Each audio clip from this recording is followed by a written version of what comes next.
Cina siap bertarung melawan Indonesia di Natuna Utara. Xi Jinping, demi kepentingan negara kita. Pembaca harus tahu bahwa kapal Coast Cina di Natuna Utara secara dimensi lebih besar dari milik Indonesia. Cina memang berbuat demikian sebagai show of force di Natuna Utara melawan Indonesia. Show of force ini dianggap penting lantaran Cina ingin menunjukkan perbedaan kekuatannya dengan Indonesia di Natuna Utara. Tak dipungkiri, perbedaan kekuatan militer Indonesia dan Cina bak langit menginjak bumi. Cina punya segalanya di sisi pertahanan, dari rudal hipersonik, satelit militer, kapal selam nuklir hingga rudal balistik antar benua Cina punya. Hebatnya, Cina membuat sendiri semua alutsista di atas. Perlu diketahui, tak ada satu negara pun di dunia yang militernya kuat. Contohnya, Indonesia pada tahun 1965 menjadi militer terkuat di bumi bagian selatan lantaran pembelian besar-besaran alutsista asal Uni Soviet. Tapi, ketika Orde Lama ambruk, Soviet menghentikan suplai alutsista mereka. Hasilnya militer Indonesia langsung drop yang tadinya kuat menjadi lemah. Hal itu karena tak adanya industri pertahanan yang mandiri dari Indonesia sehingga berakibat demikian. Beda cerita dengan Uni Soviet yang bubar pada 1991. Uni Soviet ambruk namun Rusia masih mempunyai militer terkuat nomor 2 di bumi. Sebabnya, karena Indonesia pertahanan mandiri sehingga tak perlu impor menggantungkan dari negara lain. Cina jika ditilik dari kacamata manapun militernya tak akan lemah. Yang ada justru makin kuat karena target mereka jadi militer terkuat di dunia. Maka tak heran Cina berani klaim sana sini, lantaran didukung militer besar di mana negara-negara macam Indonesia belum mampu menyainginya. KRI Bung Tomo mencegah dan mengusir Coast Guard Cina Zhaoduan Class. Jarak antara Coast Guard Cina dengan KRI Bung Tomo cukup dekat, hanya 2 nautical mil. Awak KRI Bung Tomo pasti melihat secara jelas jika Coast Guard yang mereka usir lebih besar dari kapal perang Indonesia yang mereka operasikan.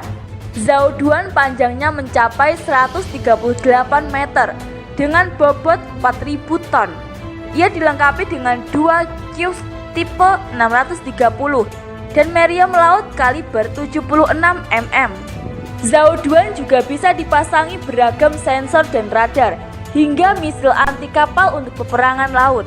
Walhasil, KRI Bung Tomo secara teknis dimensi kalah telak dengan Zhaoduan di mana 357 hanya unggul dalam misil anti kapal dan rudal pertahanan udara. Perbedaan sangat signifikan di mana Zhaoduan saat ribut-ribut itu, destroyer Cina yakni Luoyang 3 kelas bernama Kunming berada di perairan internasional dekat pintu masuk. Soal Kunming, lebih baik Indonesia sadar diri jika destroyer Cina ini belum bisa mereka saingi. Sebagai kapal kombatan utama, Luoyang 3 dibekali dengan radar AESA tipe 346A serta radar L-band tipe 518. Paling gahar dari Luoyang ialah penggunaan vertical launching system buatan Beijing yakni GJB 5860 untuk meluncurkan rudal.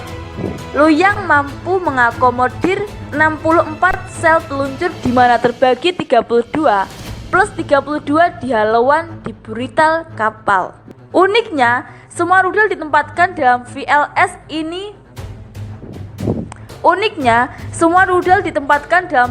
ini baik rudal anti kapal macam YJ-18 rudal anti serangan udara HHQ-9 dan rudal anti kapal selam CY-5 tersimpan rapi di sana. Hal ini memungkinkan Loyang melakukan tembakan salvo ke beberapa target sekaligus baik di udara, permukaan hingga bawah air. Strong memang. Kembali ke kapal Quetzalcoatl, Cina juga punya kapal penjaga pantai terbesar di dunia bernama Zhaotuo kelas bertonase 12.000 ton. Zhaotuo pertama kali dibuat pada Desember 2012 oleh Jiangnan Shipyard. Pada penandatangan kontrak, pemerintah Cina awalnya sepakat hanya membangun 2 kapal dengan tonase 10.000 ton senilai 280 juta yuan.